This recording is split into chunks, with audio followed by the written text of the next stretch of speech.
Iran Israel में युद्ध चल रहा है। 13 जून से इसकी शुरुआत होती है जब इजराइल की तरफ से पहली बार ईरान पर हमला कर दिया गया, जो सरासर गलत था, और उसके बाद में ईरान जवाबी कार्रवाई कर रहा है। लेकिन इस सबके बीच में जब 9 दिन हो चुके हैं इस युद्ध के, भारत कहां खड़ा है? भारत एक तरीके से देखा जाए तो ईरान का भी पुराना मित्र है और इजराइल का भी मित्र है, यानी भारत के दोनों देशों के साथ में अच्छे रिश्ते हैं।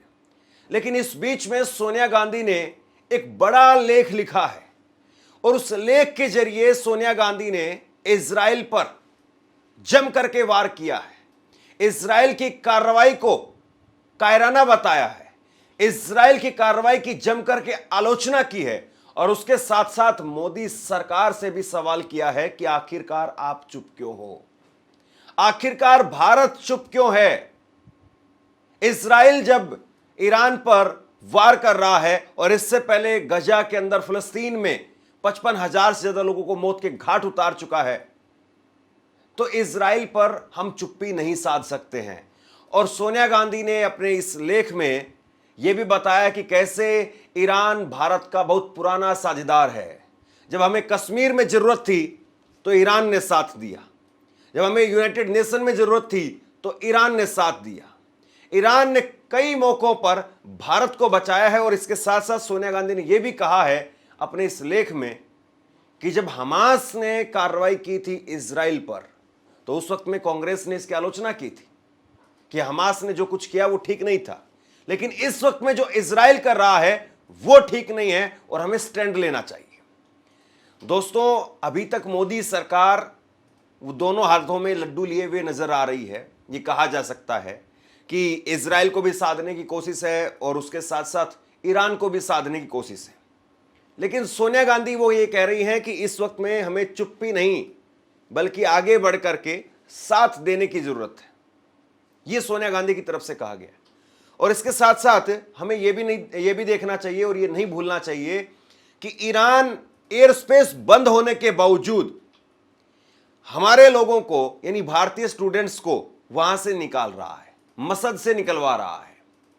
तो ईरान अगर हमारे लिए, हमारे बच्चों के लिए इतना खतरा मोल ले रहा है कि एयर स्पेस बंद होने के बावजूद जो है अपने जहाजों से हमारे लोगों को निकाल रहा है, भेज रहा है, सुरक्षित जगह पर भेज रहा है, तो क्या भारत की सरकार का वाकई कोई इसको लेकर के स्टैंड सामने आना चाहिए? ये इस वक्त में बहुत बड़ी डिबेट है। सोनिया गांधी ने एक लेख लिखा है द हिंदू अखबार में। कांग्रेस की चेयरपर्सन सोनिया गांधी ने ईरान पर इजरायली हमले की निंदा की है। सोनिया गांधी ने द हिंदू में एक आर्टिकल लिखा कि इजराइल खुद परमाणु शक्ति है, लेकिन ईरान को परमाणु हथियार न होने पर भी टारगेट किया जा रहा है। ये इजराइल का दोहरा मापदंड है। उन्होंने यह भी कहा कि ईरान भारत का पुराना दोस्त रहा है और ऐसे हालात में भारत की चुप्पी परेशान करने वाली है। गाजा में हो रही तबाही और ईरान में हो रहे हमलों को लेकर के भारत को स्पष्ट, जिम्मेदार और मजबूत आवाज में बोलना चाहिए। अभी भी देर नहीं हुई है।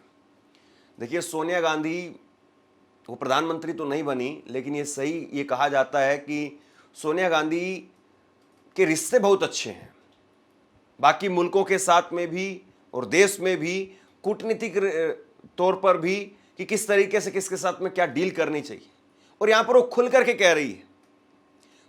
कह रही हैं कि ये इजराइल जो है खुद परमाणु संपन्न देश है और ईरान जो कि परमाणु अभी उसके पास में है भी नहीं, लेकिन सिर्फ इसी बात पर, शक के आधार पर, या एक रिपोर्ट मैंने कल आपको दिखाई थी, एक रिपोर्ट जिसमें यह कहा गया कि ईरान के पास में परमाणु हथियार है। अब बाद में वो रिपोर्ट वाले खुद ही मुकर गए कि हमारे पास में ऐसे सबूत नहीं।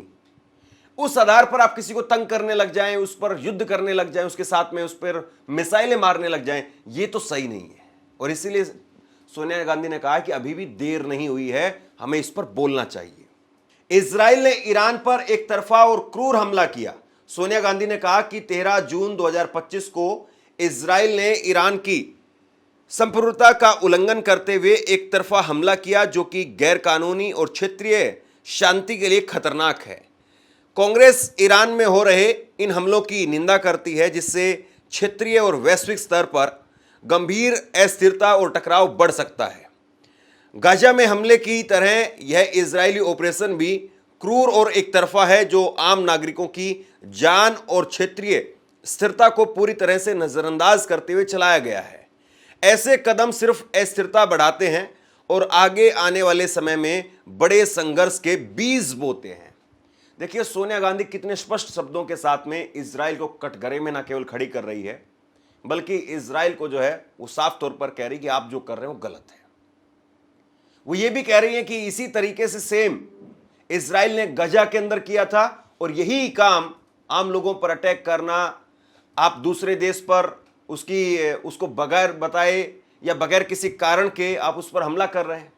तो आप जो है वो ऐसे बीज बो रहे हैं जो आने वाले समय में अस्थिरता फैलाएंगे, यानी आने वाले समय में डिस्टर्बेंस और बढ़ेगा।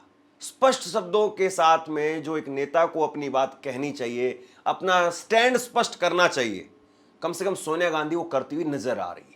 यह हमला उस समय पर हुआ जब ईरान और अमेरिका के बीच में कूटनीतिक बातचीत जारी थी और इसके अच्छे संकेत भी मिल रहे थे। इसी साल 5 दौर की बातचीत हो चुकी है। जून में 6ठे दौर की बातचीत होनी थी। मार्च में अमेरिका के नेशनल इंटेलिजेंस की डायरेक्टर तुलसी गबार्ड ने संसद में बताया था कि ईरान परमाणु हथियार बनाने पर काम नहीं कर रहा है। 2003 में इस प्रोग्राम को सस्पेंड किए जाने के बाद से अब तक ईरान के supreme leader Ayatollah Ali Khamenei ने इसे दोबारा शुरू करने की अनुमति भी नहीं दी थी। स्पष्ट तौर पर सोनिया गांधी ये कह रही हैं कि भैया, ना तो आयतुल्लाह अली खामेनेई उन्होंने परमाणु हथियार बनाने के लिए दोबारा से कहा, और खुद जो है वो अमेरिका की सांसद वो ये कह रही हैं कि संसद में खड़े होकर के कि ईरान परमाणु हथियार नहीं बना रहा है, फिर भी इजराइल क्यों हमला कर रहा है।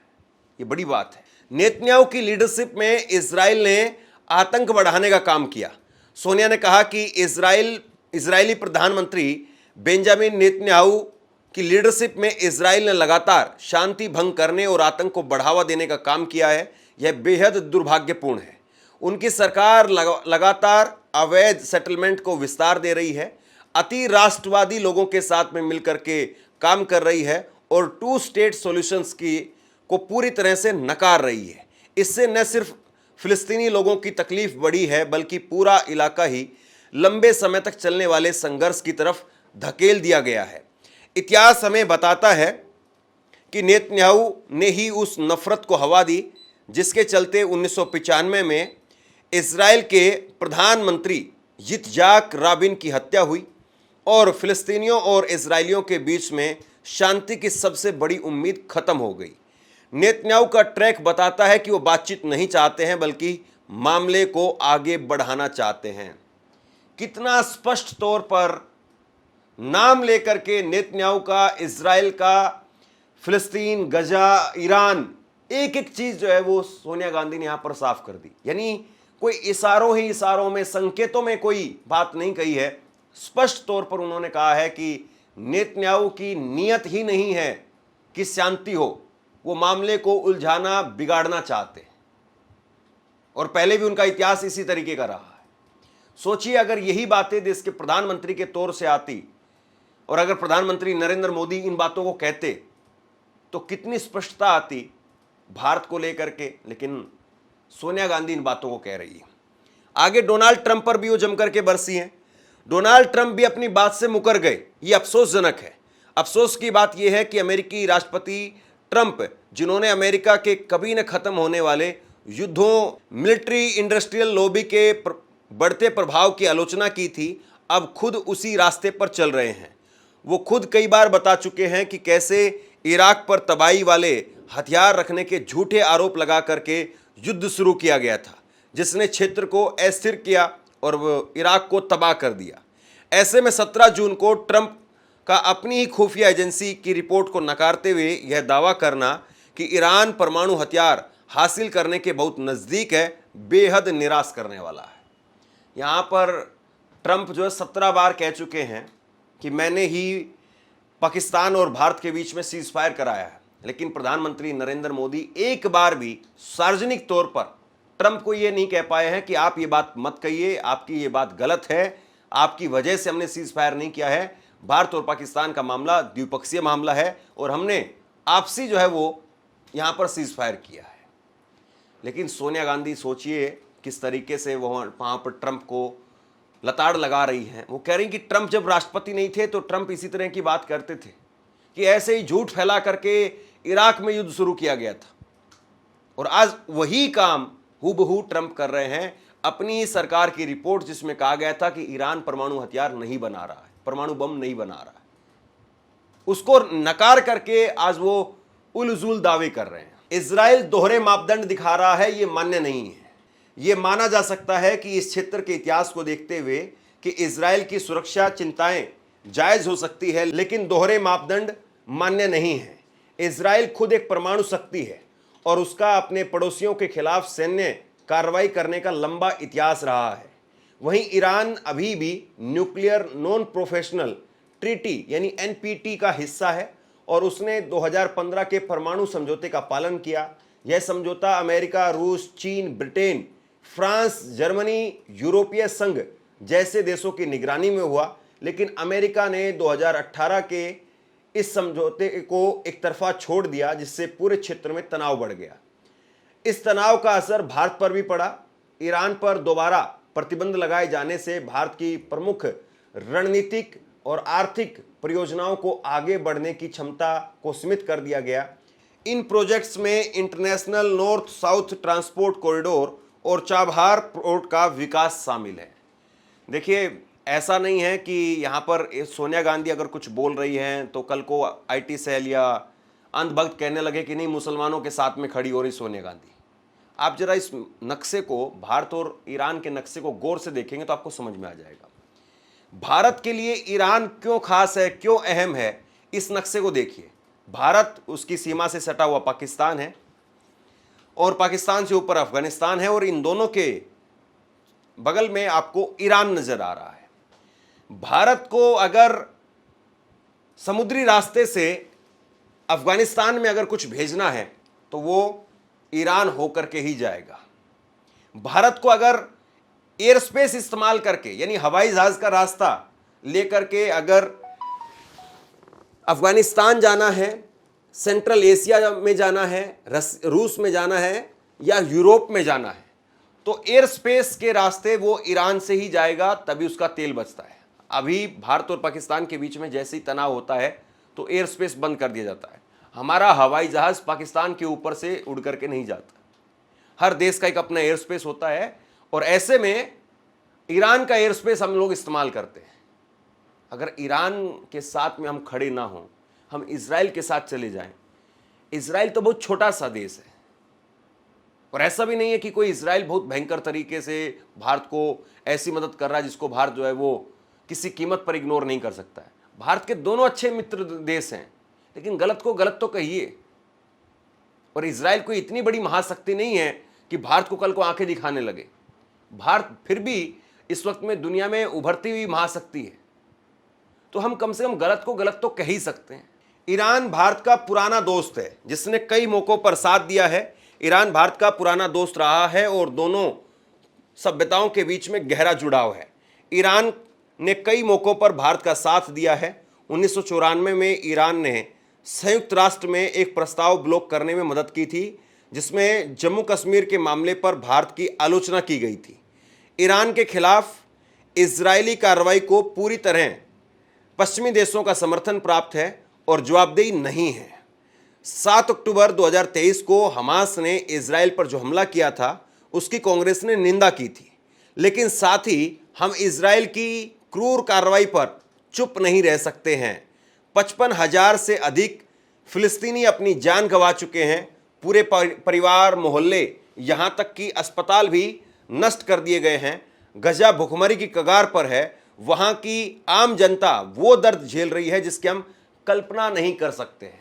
तो सोनिया गांधी यहां पर साफ कह रही है, वो कह रही हैं कि आपका पुराना साझेदार, पुराना मित्र जो देश है उसके साथ में आप खड़े हुई, जिसने आपको कई मौकों पर बचाया है उसके साथ में आप खड़े हुई। और जब हमास ने हमला किया, हमास के हमले के साथ में कांग्रेस खड़ी नहीं हुई थी। कांग्रेस ने जो है वो हमास को लेकर के ईरान की आलोचना की थी, इजराइल का साथ दिया था। अब जो अंधभक्त सोनिया गांधी को मुस्लिम बताने लगेंगे या खामेनेई के साथ में फोटो एडिट करके और पता नहीं कैसी कैसी फोटो बना देंगे फोटोशॉप के जरिए, वो क्या कहेंगे जब हमास के हमले को लेकर के कांग्रेस पार्टी आलोचना कर रही थी। अभी भी देर नहीं हुई है। सोनिया गांधी कह रही हैं कि अभी भी देर नहीं हुई है, भारत को ईरान के समर्थन में बोलना चाहिए। इस मानवीय संकट के समय पर नरेंद्र मोदी सरकार ने भारत के 2 स्टेट सॉल्यूशंस की प्रतिबद्धता को लगभग पूरी तरह से छोड़ दिया है। एक ऐसा समाधान जिसमें स्वतंत्र फिलिस्तीन इजराइल के साथ में सुरक्षा और सम्मान के साथ में मिलकर के रह सके। गजा में हुई तबाही और अब ईरान के खिलाफ बिना उकसावे के सैन्य कार्रवाई पर भारत सरकार की चुप्पी दिखाती है कि भारत अपनी नैतिकता और कूटनीतिक परंपराओं से हट रहा है। यह सिर्फ आवाज खोने की बात नहीं है, बल्कि मूल्यों का भी त्याग है।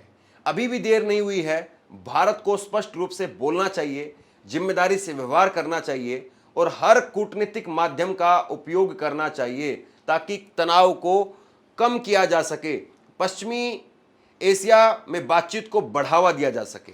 तो कुल मिलाकर के जो है वो सोनिया गांधी कह रही हैं कि अभी भी देर नहीं हुई है। आप अगर अभी भी स्टेप उठाते हैं तो अभी भी आप भारत की जो पहचान है, परंपरा है, उस पर अपना स्टैंड कायम कर सकते हैं।